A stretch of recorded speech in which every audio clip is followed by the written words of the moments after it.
Hello viewers, myself Asma Parveen.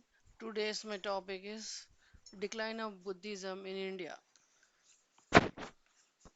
Buddhism was founded by Buddha in 6th century BC, reached the zenith of its glory during the time of Ashoka, but it was on the path of disintegration during the Gupta period and was on decline from the 7th century AD through form few individuals or few sects professing this religion may be found in India even today, but it can be said that Buddhism as a force in society vanished from India since 1200 AD, never to return. Several causes or factors were responsible for the decline of Buddhism. They were external causes and internal causes.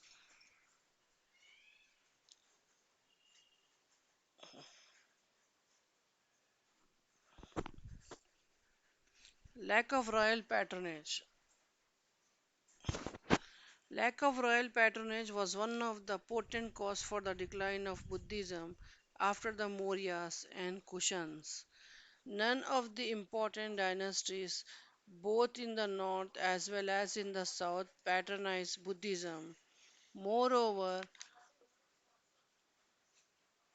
about the revival of Buddhism and took pride in performing Ashwamedha sacrifice. Added to this, Pushyamitra Pushyamitra Sunga and Sasanga persecuted the Buddhists. As a result, their safety and security was fell in danger. The attempts of Harshavardhana and the Palas of Bengal could not resist the process of decline of Buddhism. Thus, the revival of Brahmanism, lack of royal patronage to Buddhism, definitely marked the decline of Buddhism. Reform of Hinduism. Hinduism underwent a tremendous change from the time of Guptas. Labhatta and Sankaracharya worked for the re- rejuvenation and revival of Hinduism. In fact, they led an intellectual crusade against Buddhism. The reform Hinduism discarded its elaborate ritualism and advocated devotional theism. Thus, Hinduism became simple, less costly, and was within the reach of all classes. As a result, Buddhism gone into insignificance. Then foreign invasions. The invasions of Huns and Muslims gave a death blow to Buddhism. The Huns destroyed the Buddhist temples and monasteries and massacred the Buddhist monks. Their king Toramana destroyed the famous Taxila University. Similarly, the Muslims sacked many Buddhist viharas of Bengal and Bihar. Their leaders, Muhammad of Ghazni and Muhammad of Gaur, caused incalculable damage to Buddhism. Muhammad bin Bakhtiar, a commander of Muhammad of Gaur, demolished the famous Nalanda University. As soon as the Buddhist monasteries and temples were exposed to serve attacks, the Buddhist monks found no place in India to live and revive their faith.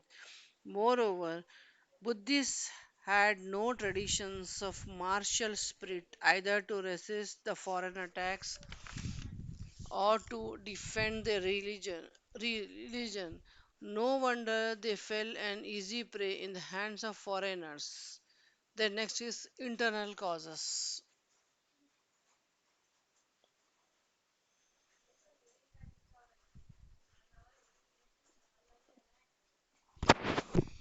Buddhism was split up into a number of sects and subsects, numbering 60 each, hating and criticizing the other. Of these sects, Mahayanism and Hinayanism were prominent. As a result of these dissensions, the Buddhist Sangha, which was once the soul of Buddhism, became the hotbed of mutual backing and quarrels. Loss of missionary zeal.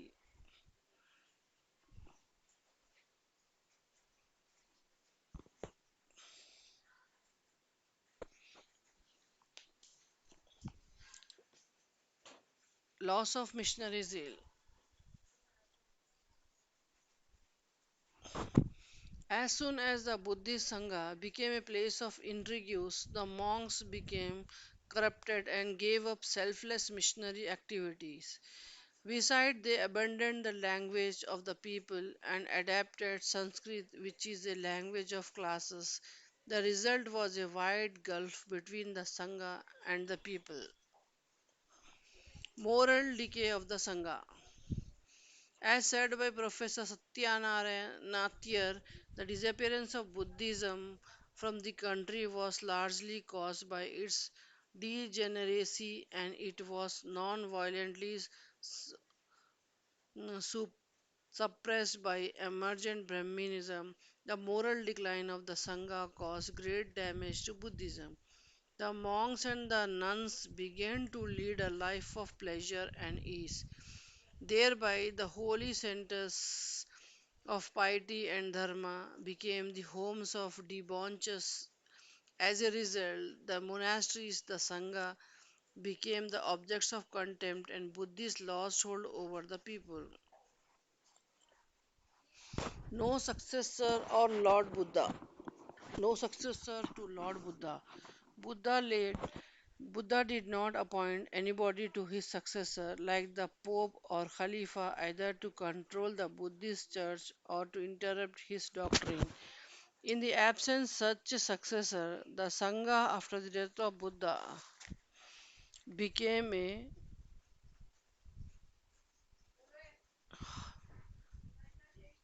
became a house. The Buddhist principle failed.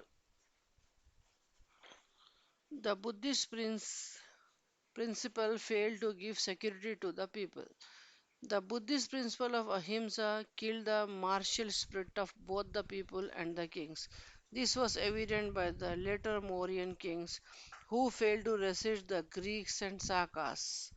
When Muslims started the invasions, the principles of ahimsa did not enthusiasm them to take arms to defend their motherland. That is the reason why the Rajputs and the vast majority champions of Hinduism, which discarded Buddhism and became the champions of Hinduism, advocated war to protect its culture and heritage.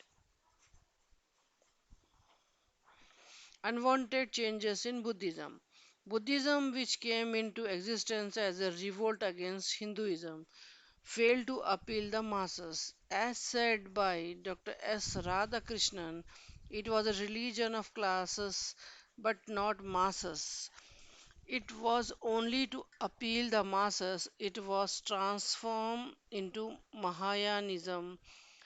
In doing so, it became very closer to Brahmanism. That is, Buddha was worshipped along with Buddhostavas and some female deities like Tara and Marachi. Elaborate ritualism was developed. Tantric practices were introduced and devotion became the central theme. As a result, people found no difference between Hinduism and Buddhism. Thus, Buddhism lost its original vigor, appeal, and purpose.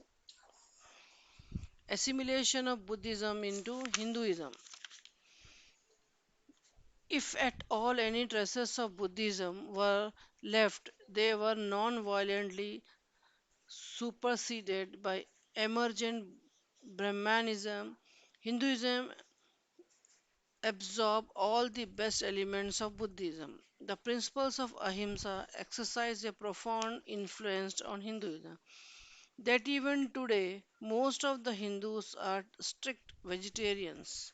The Advaita philosophy of Sankaracharya is so near to Buddhism that he was dubbed by his rituals and prachanas Buddha.